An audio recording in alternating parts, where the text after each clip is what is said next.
Chapter 11, Leading an Ethical Organization, Corporate Governance, Corporate Ethics, and Social Responsibilities. Learning objectives. After reading this chapter, you should be able to understand and articulate answers to the following questions. Number 1 is what is the role of firm's board of directors as it relates to ethical behavior of the firm. Number 2 is what is corporate social responsibility and its strategic role for a firm. And number 3 is what are the implications of the contemporary ethical questions and issues facing companies. Introduction. Today, more than ever, stakeholders are placing a variety of ethical and socially responsible demands on firms across industries. Subsequently, strategic management will be unsuccessful if it is performed in an ethical vacuum. Strategy development and implementation must reflect the firm's mission, vision, and values. Ethical assessments of the external and internal environments must be performed using accurate information and transparent processes, even in competitive environments.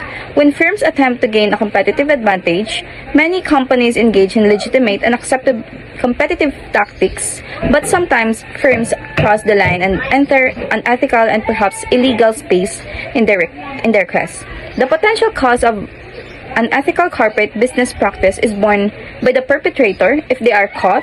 However, in many cases like environmental dumping or exploitative labor practices, society and its members may pay the cost years before the firm does.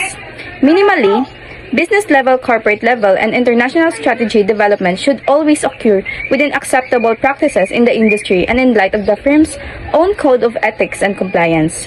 As firms move from doing right to doing good and endorse corporate social responsibility philosophies and activities, employees, managers, customers, and other stakeholders take pride and satisfaction in the impact their company has on improving the society.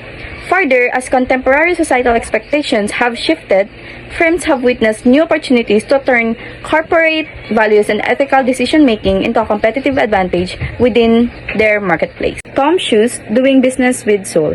In 2002, Blake Mycoskie competed with his sister Paige on The Amazing Race, a reality show where groups of two people with existing relationships engage in a global race to win valuable prizes, with the winner receiving a coveted grand prize. Although Blake's team finished third in the second season of the show, the experience afforded him the opportunity to visit Argentina, where he returned in 2006 and developed the idea to build a company around the alpargata, a popular style of shoe in that region. The premises of the company Blake started was a unique one.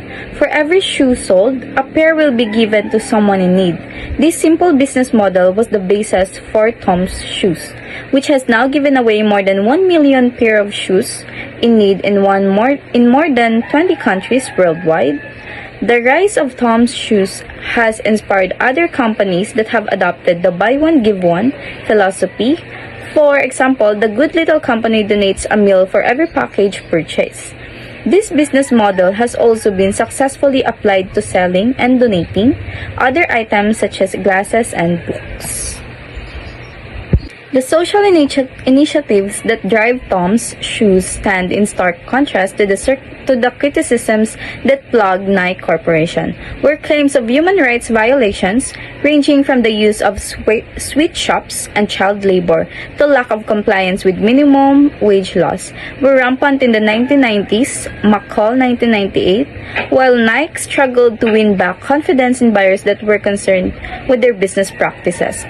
Tom's social initiatives are a source of excellent publicity and pride in those who purchase their products. As further testaments to their popularity, Tom's has engaged in partnership with Nordstrom, Disney, and Element Skateboards.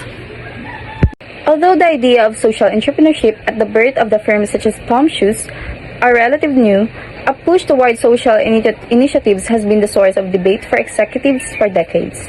Issues that have sparked particularly fierce debate include CEO pay and the role of today's modern corporation. More than a quarter of a century ago, famed economist Milton Friedman argued that the social responsibility of business is to increase its profits. This notion is now being called by firms such as Tom's and their entrepreneurial CEO, who argue that serving other stakeholders beyond the owners and shareholders can be a powerful, inspiring, and successful motivation for growing business. This chapter discusses some of the key issues and decisions relevant to understanding corporate and business ethics.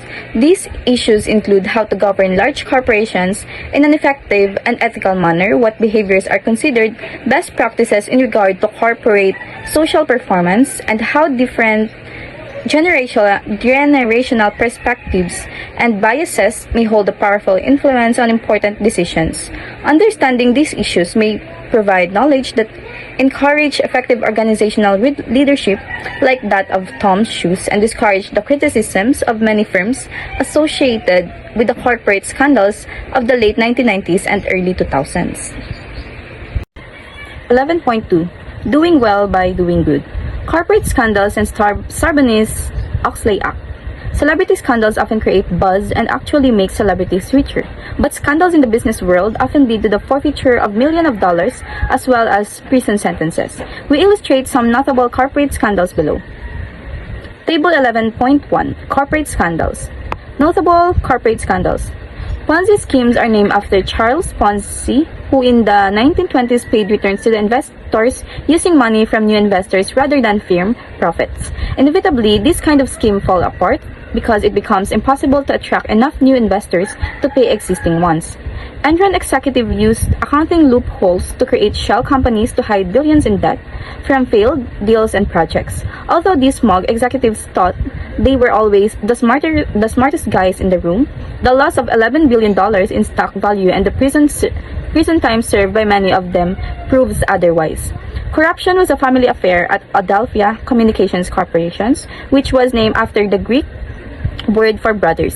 Adelphia was the fifth largest cable company in the United States until father and son team John and Timothy Regas were found guilty on securities violation tied to their theft of $100 million. Another Regas son, Michael, pled guilty to falsifying financial reports. After two crashes that took hundreds of lives, Boeing grounded their 737 Supermax airliner. Their $20 million fine was small compared to the financial losses related to loss of confidence and loss of future sales, as it was discovered that Boeing had failed in several ways with FAA rules, inspections, and training pilots on its software changes. Although Chiquita brand sells healthy snacks, their corporate actions upset many stomachs in 2007 when they are fined $25 million by the U.S. Justice Department for having ties to a Colombia paramilitary group on the department's list of foreign terrorist organizations. The Madoff investment scandals that broke in 2008 provided a modern twist on the classic Ponzi scheme. Nasdaq chairman Bernard Madoff pleaded guilty to 11 federal crimes that constituted the largest investor fraud ever committed committed by an individual. Madoff was sentenced to 150 years in prison. In the 1990s and early 2000s, several corporate scandals were revealed in the United States that showed a lack of board vigilance. Perhaps the most famous involves Enron, whose executive antics were documented in the film The Smartest Guys in the Room. Enron used accounting loopholes to hide billions of dollars in failed deals. When their scandal was discovered, top management cashed out millions in stock options while preventing lower-level employees from selling their stock. The collective acts of Enron led many employees to lose all their retirement holdings and their jobs.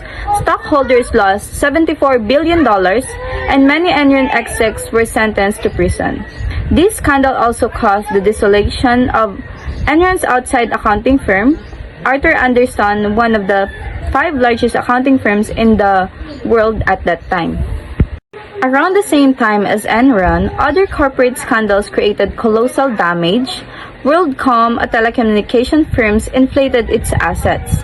When discovered, shareholders lost $180 billion and 30,000 employees lost their jobs.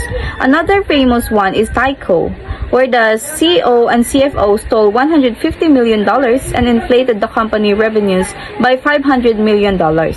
Before being discovered, the CEO threw a birthday party for his wife on the Mediterranean islands that cost $2 million, paid with company funds. The CEO and the CFO both went to prison. In response to notable corporate scandals at Enron, WorldCom, Tyco, and other firms, Congress passed sweeping new legislation with the hopes of restoring investor confidence while preventing future scandals.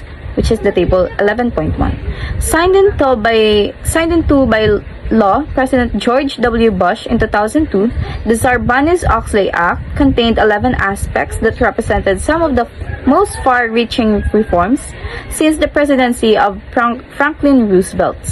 These reforms created improved standards that affect all publicly traded firms in the United States.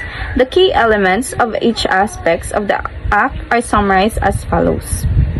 Number 1, because accounting firms were implicated in corporate scandals, an oversight board was created to oversee auditing activities. Number 2 is standards now exist to ensure auditors are truly independent and not subject to conflicts of interest in regard to the companies they represent. Number 3 is Enron executives claimed that they had no idea what was going on in their company, but the Sarbanes-Oxley Act requires senior executives to take personal responsibility for the accuracy of financial statements.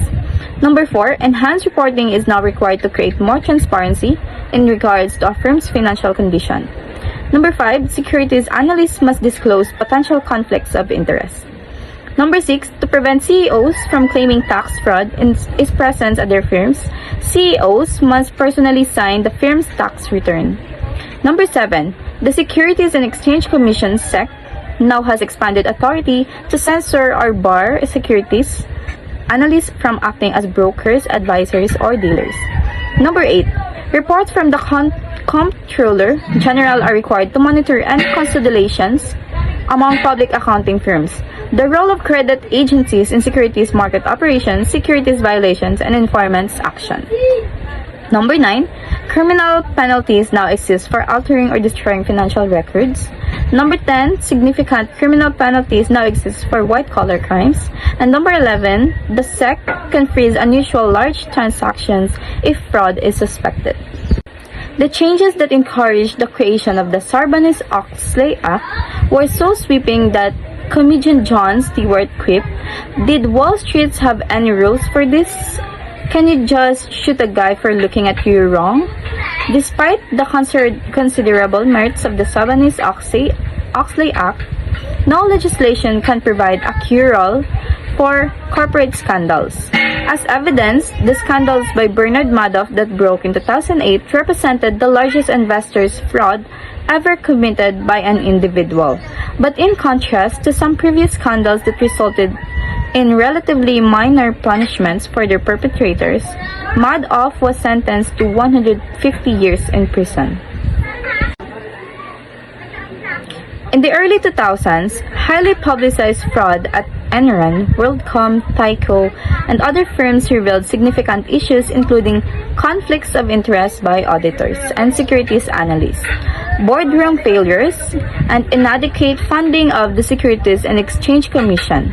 In response, Senator Paul Sarbanes and Representative Michael Oxley sponsored legislation that contained what former President George W. Bush called the most far-reaching reforms of American businesses practices since the time of Franklin D. Roosevelt. We outlined the 11 key aspects of the law below. Table 11.2, Sarbanes-Oxley Act of 2002. 11 key aspects of the Sarbanes-Oxley Act of 2002. Number 1, accounting firms were complicit in some fraudulent events. In response, SOX created a board to oversee auditing activities within these firms. Concerns about conflicts of interest arising from accounting firms acting as consultants and auditors for the same firm led SOX to establish standards to ensure the auditors would be truly independent. Senior executives must take individual responsibility for the accuracy of their firm's financial reports, and they must forfeit the benefits arising from any non-compliance.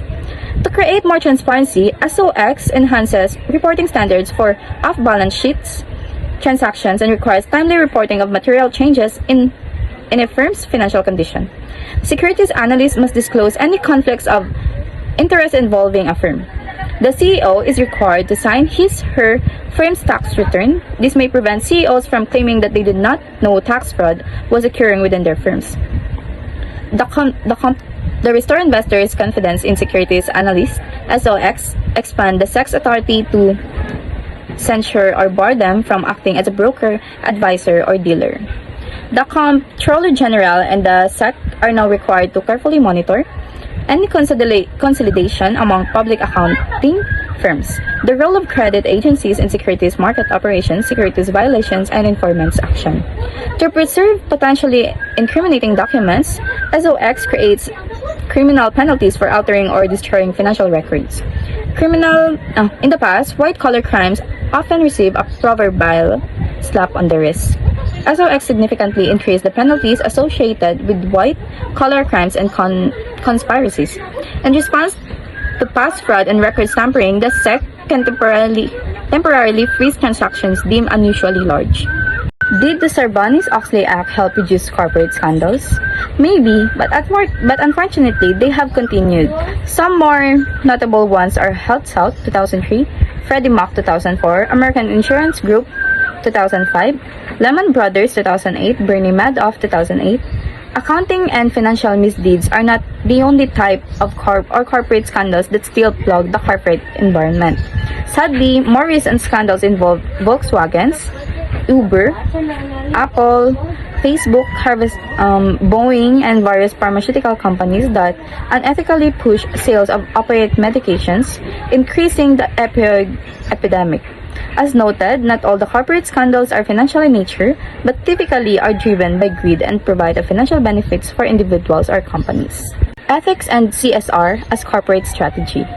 One positive outcome of the corporate scandals has been an increased focus by firms on corporate ethics.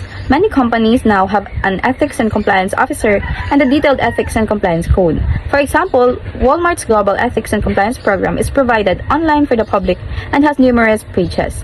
Many firms provide annual training to all its employees on the company's ethics and compliance standard.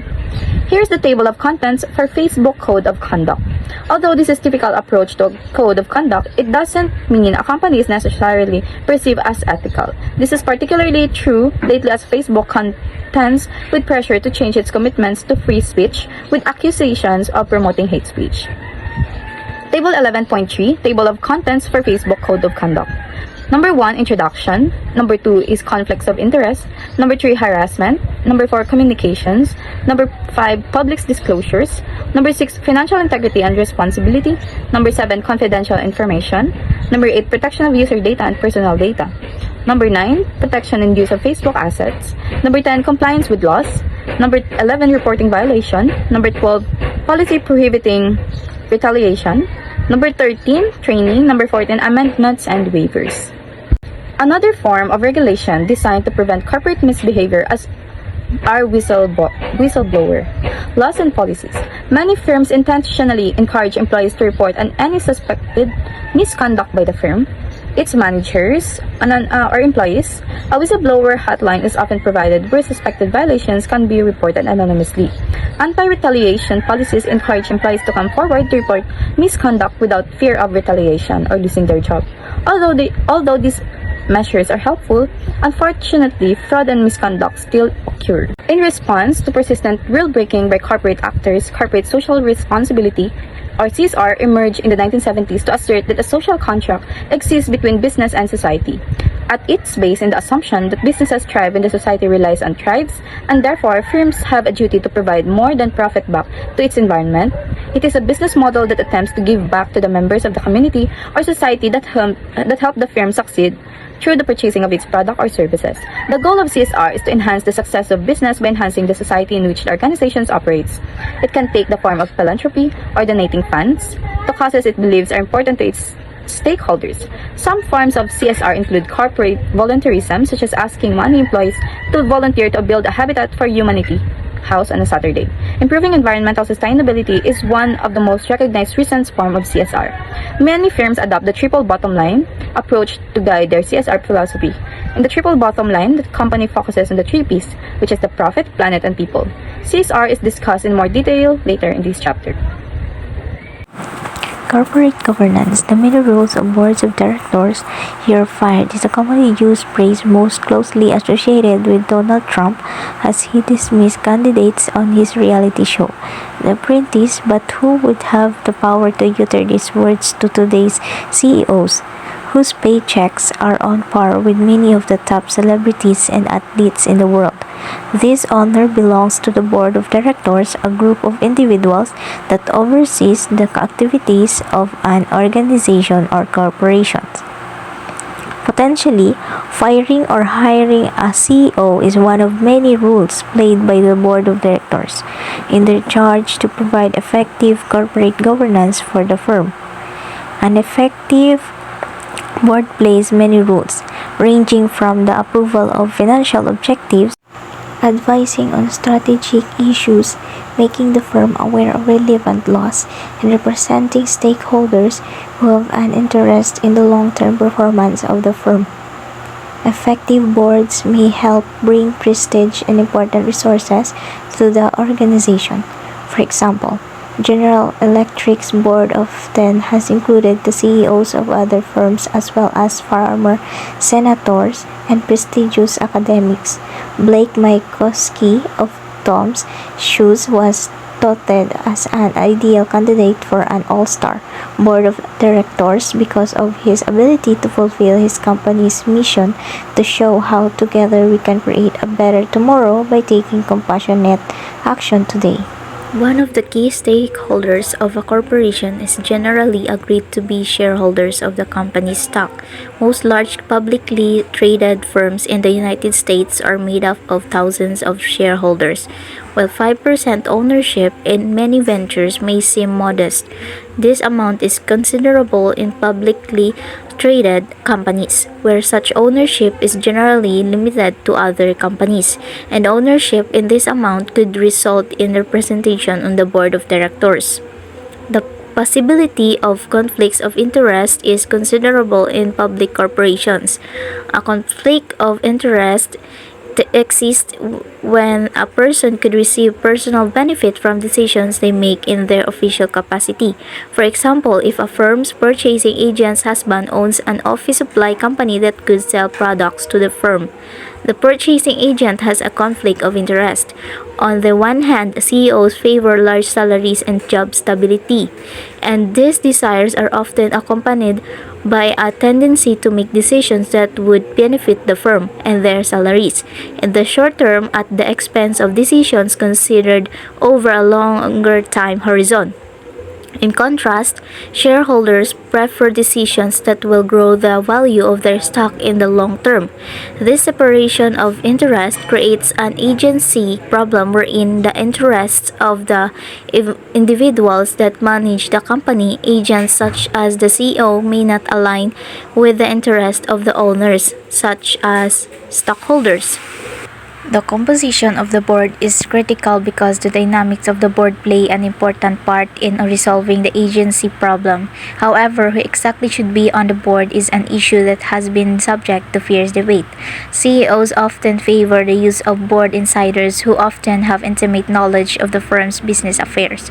In contrast, many institutional investors such as mutual funds and pension funds that hold large blocks of stock in the firm often prefer significant representation by board outsiders that provide a fresh, unbiased perspective concerning a firm's actions. For example, during the 1990s, the Walt Disney Company was often listed in Businessweek's rankings for having one of the worst board of directors. In 2005, Disney's board forced the separation of the then CEO and chairman of the board. Michael Eisner's dual roles. Eisner retained the role of CEO but later stepped down from Disney entirely. Disney's story reflects a changing reality that boards are acting with considerably more influence than in previous decades, when they were viewed largely as rubber stamp that generally folded to the whims of the CEO. William Shakespeare once wrote, "All the world stage and the men and women merely players." This analogy applies well to boards of directors. When the performance of board members is impressive, the company is able to put on a dynamic show. Managing CEO compensation. One of the most visible roles of boards of directors is setting CEO pay. The valuation of the human capital associated with the rare talent possessed by some CEOs can be illustrated in a story of an encounter one tourist had with the legendary artist Pablo Picasso. As the story goes, Picasso was once spotted by a woman sketching, overwhelmed with excitement at the serendipitous meeting. The tourist offered Picasso fair market value if he would render a quick sketch of her image.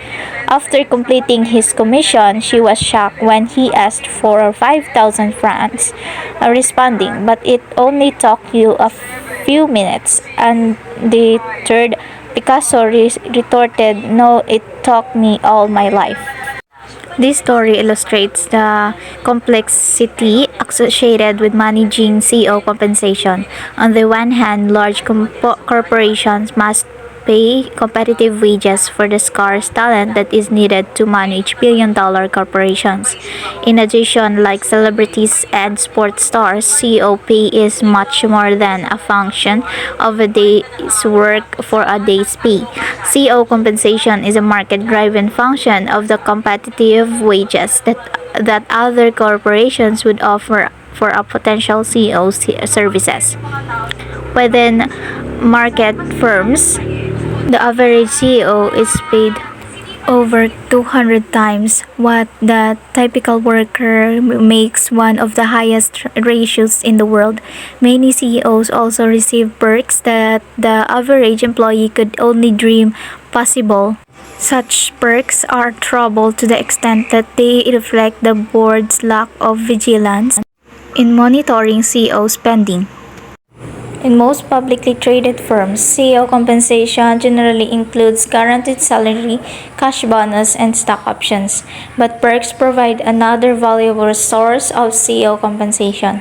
In addition to the controversy surrounding CEO pay, such perks associated with holding the position of CEO have also come under considerable scrutiny. The term perks, derived from perquisite, refers to special privileges or rights as a function of one's position.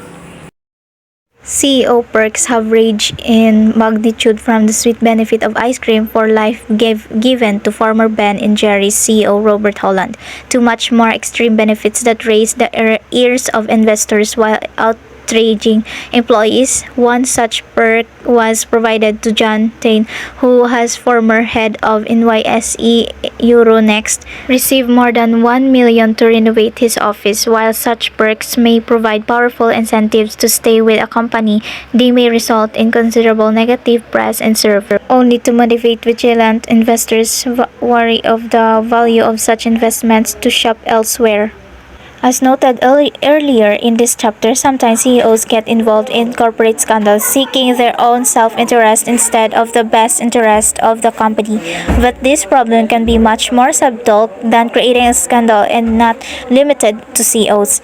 An agency problem exists whenever an agent of the company, typically senior management, acts in their own self-interest at the expense of the best interest of the firm. For example, a CEO may push for the acquisition of another company to enhance his or her salary and legacy when that acquisition is not a wise move.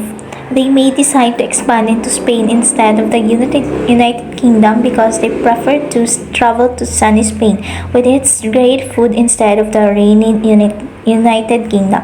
Even though the United Kingdom is the better choice, selfish or self-centered motives can influence decision making in ways that are difficult to detect. At times, the decision maker may feel justified in the decision and not realize the impure motives behind the decision. The board of directors and the decision makers themselves need to recognize that the agency problem exists and guard against it in their organization. The agency problem also exists in politics, and at times politicians are accused of making decisions that benefit themselves over their constituents. An old investment, Clyde encourages individuals to buy low and sell high. When a publicly traded firm loses value, often due to lack of vigilance on the part of the CEO and or board, a company may become a target of a takeover wherein another firm or set of individuals purchases the company. Generally, the top management team is charged with revitalizing the firm and maximizing its assets. In some cases, the takeover is in the form of a leveraged buyout (LBO), in which a publicly traded company is purchased with sizable debt and then taken off the stock market. One of the most famous LBOs was of RJR Nabisco, which inspired the book and later film Barbarians at the Gate. LBOs are historically associated with reduction in workforces to streamline processes and decrease cost. The managers who instigate buyouts generally bring a more entrepreneurial mindset to the firm with the hopes of creating a turnaround from the same fate that made the company an attractive takeover target. 11.4 Corporate Ethics and Social Responsibility. What is corporate social responsibility? As introduced earlier in this chapter, corporate social responsibility is a self-regulating business model that helps a company be socially accountable to itself, its stakeholders, and the public. By practicing corporate social responsibility, also referred to simply as social responsibility, companies can be conscious of the kind of impact they are having on all aspects of society, including economic, social, and environmental. Philanthropy is the simplest form of CSR, where a firm donates funds to a non-profit organization such as the local volunteer rescue squad or the American Cancer Society. However, CSR can take many forms with the end result that society benefits in some way. Environmental efforts in CSR might include reducing the company's pollution or helping to clean up the plastic that washes up on beaches. Supporting the local literacy volunteers by encouraging employees to participate to help adults learn to read and write provides a social benefit. The CSR approach is not without controversy. When CSR was introduced, the famous economist Milton Friedman opposed CSR on philosophical grounds. He believed, as some others did, that no profit should be diverted for CSR activities. The logic was that company investors and stockholders took a risk when they invested in the company, and therefore the company's first obligation is to them. On the other hand, many who practice CSR believe that CSR activities ultimately do benefit the company investors and stockholders. The belief is that having a CSR strategy provides good public relations for the firm and enhances their brand image, creating loyalty and more sales long term. For example, some consumers may specifically shop for Tom's shoes because of the firm's buy one, give one model, where the consumer feels their purchase is providing a positive social impact. One criticism of CSR is that it is seen as an add-on endeavor for firms. Often, CSR is not an ingrained component of the firm's philosophy and operations. In response to this criticism, a rather new movement emerged in an attempt to remedy this deficiency. Michael Porter and Mark Kramer suggest that instead of CSR, wise corporations are shifting to a creating shared value model that argues that firms should address social issues by creating shared value, which is fundamentally focused on expanding the total pool of social and economic resources. Porter and Kramer reframe the business proposition by trying to recognize that societal needs, not just conventional economic needs, defined markets and social harms can relate internal costs for firms. Measuring corporate social performance, Tom's Shoes' commitment to donating a pair of shoes for every pair sold illustrates the concept of social entrepreneurship, in which a business is created with a goal of improving both business and society. Using a CSR model, firms such as Storms exemplify a desire to improve corporate social performance, in which a commitment to individuals, communities, and the natural environment is valued alongside the goal of creating economic value. Although determining the level of a firm's social responsibility is subjective, this challenge has been addressed by other organizations that rate firms on a number of stakeholder-related issues with the goal of measuring CSP. They conduct ongoing research on social, governance, and environmental performance metrics of publicly traded firms and report such statistics to institutional investors. For example, the KLD database provides ratings on numerous strengths and concerns for each firm along a number of dimensions associated with corporate social performance. Assessing the community dimension of CSP is accomplished by assessing community strengths, such as charitable or innovative giving that supports housing, education, or relations with indigenous peoples, as well as charitable efforts worldwide, such as volunteer efforts or in-kind giving. A firm's CSP rating is lowered when a firm is involved in tax controversies or other negative actions that affect the community, such as planned closings that can negatively affect property values. CSP diversity strengths are scored positively when the company is known for promoting women and minorities, especially for board membership and the CEO position, employment of people with disabilities, and the presence of family benefits such as child or elder care would also result in a positive score by KLD.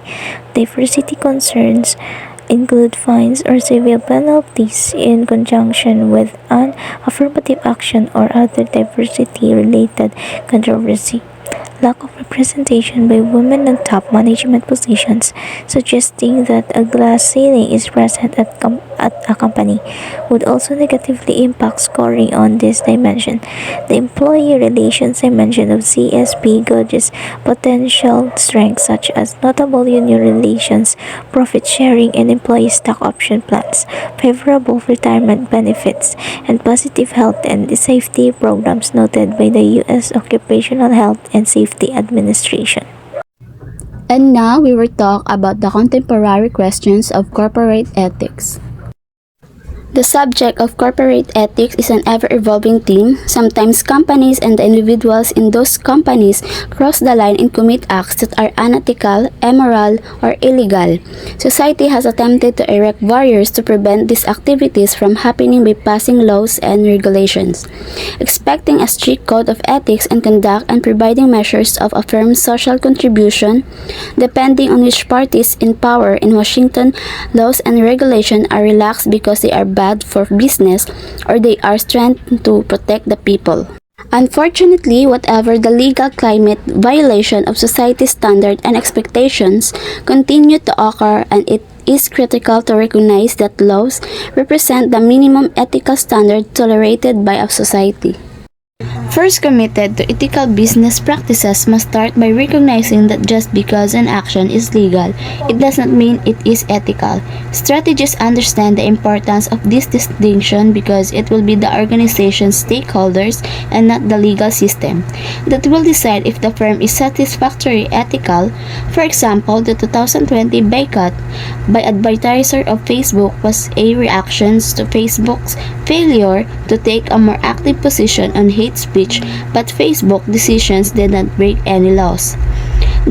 This leads to question about contemporary corporate ethics in a global economy where US companies are competing against cell phones from South Korean companies and Belgian chocolates. Ethical questions arise as to the best path for a company to follow. Will companies stick to their core value statements when ethical decision making get low? Some of these questions are explored below. Stakeholder considerations. In 2017, 18.6% of the world population controlled 86.3% of global wealth. This disparity continues to increase. This left about 3.5 billion people at the bottom of the pyramid, making $10,000 or less annually. This group has largely been ignored by business, assuming they not have the means to purchase goods other than subsystem items. Some companies are recognizing that this market of nearly half the world's population may be a viable market, and in doing so, provide the world's poor with access to low-cost products that will improve the quality of their daily lives. There are the three factors causing the increased interest in this market. First is the rise in income of this group in the last several decades. Second is the widespread use of cell phone technology among the world poor, lowering the cost of communication and learning. Banking is even done by cell phone in some poor countries. And last, the rise of corporate social responsibility and creating shared values philosophies among companies in richer nations.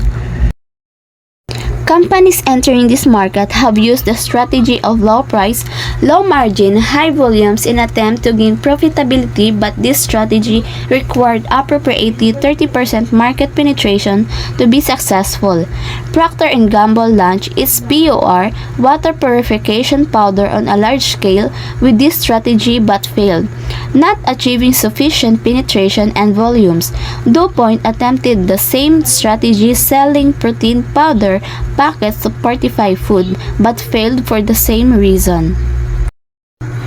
There are criticism of BOP strategies that extend beyond their failure to achieve market penetration. These BOP critics argue that the targeted market of the world's poorest people is exploitative and will systematically keep the poor in poverty of pushing out local suppliers and failing to provide sustainable structures for local employment in their place. Pointedly, they suggestion that this approach perpetuates the conditions it is trying to improve. The next one is offshoring. As U.S. wages increase and with improvements in communications and transportation, many U.S. companies offshored their activities.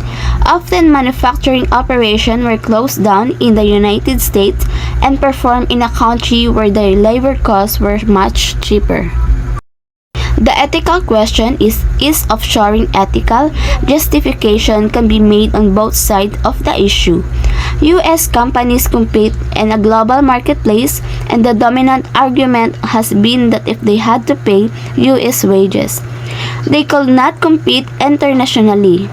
Also, in 2019, before the COVID-19 pandemic, the United States had record low unemployment, so the need to return jobs to the United States was questionable.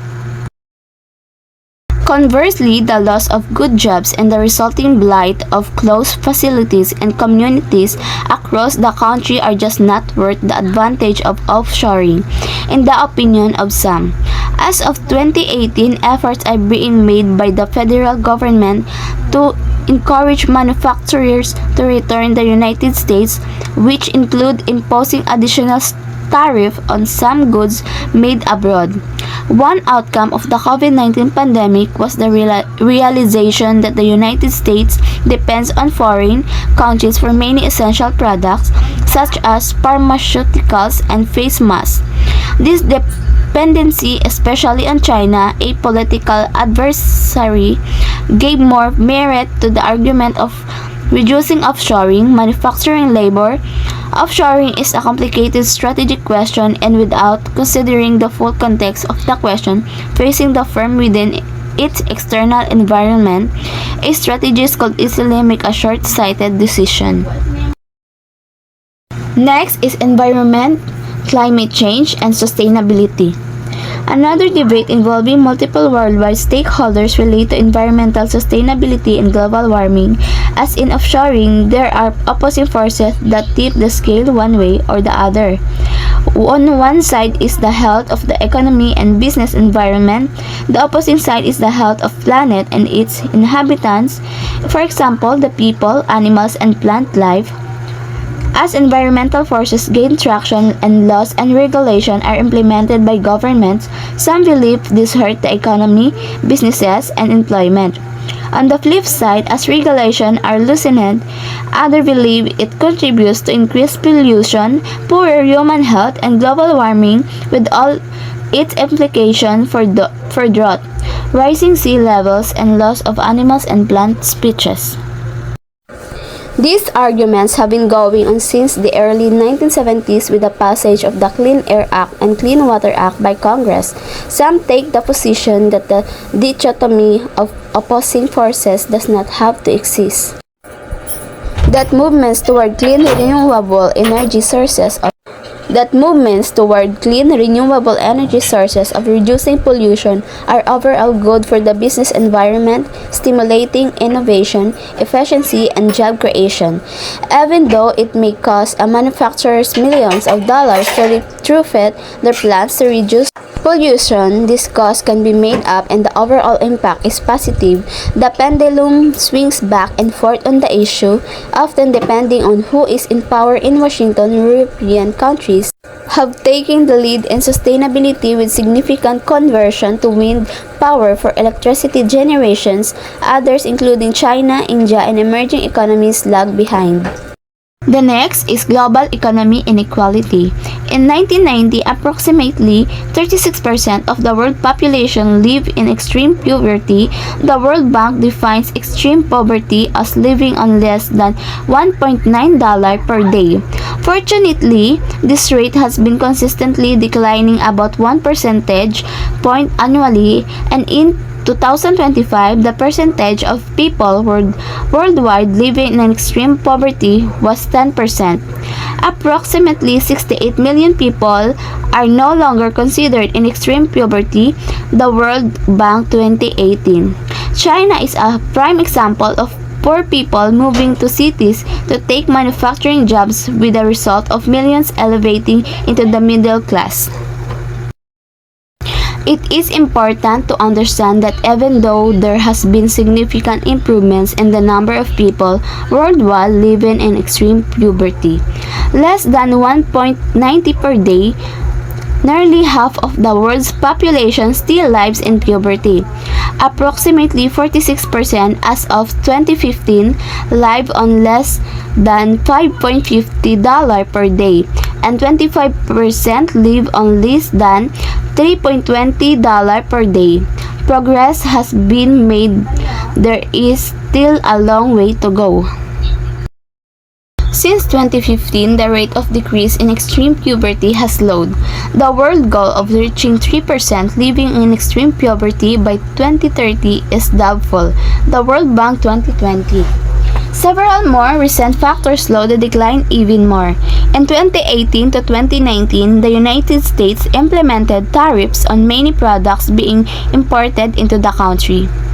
This had the effect of slowing international trade, lowering manufacturing volumes abroad, and impacting the job growth seen earlier in poor countries. The trend of reversing offshoring by U.S. companies, called onshoring, will slow the rate as jobs transition to the United States. Lower commodity prices also influence the decline. The COVID-19 pandemic had a tremendous negative impact on the world economy, with a long-term effect of increasing the poverty rate. COVID-19 caused economic activity to decline worldwide, and employment in poorer countries dropped off considerably. The conclusion of this chapter explains the role of boards of directors in the corporate governance of organizations such as large, publicly traded corporations. Wise boards work to manage the agency problem that creates a conflict of interest between top managers such as the CEO and other groups with a stake in the firm. When boards fail to do their duties, numerous scandals may ensue. Corporate scandals became so widespread that new legislation such as the Sarbanes-Oxley Act of 2002 has been developed with the hope of impeding future actions by executives associated with unethical or illegal behavior. Companies have adopted practices such as ethics and compliance codes and corporate social responsibility activities to improve their accountability to the communities and societies they serve. Globally, business activities have lowered poverty rates, but ethical issues remain regarding balancing competing interests on many issues such as offshoring, pollution, sustainability, and economic inequality.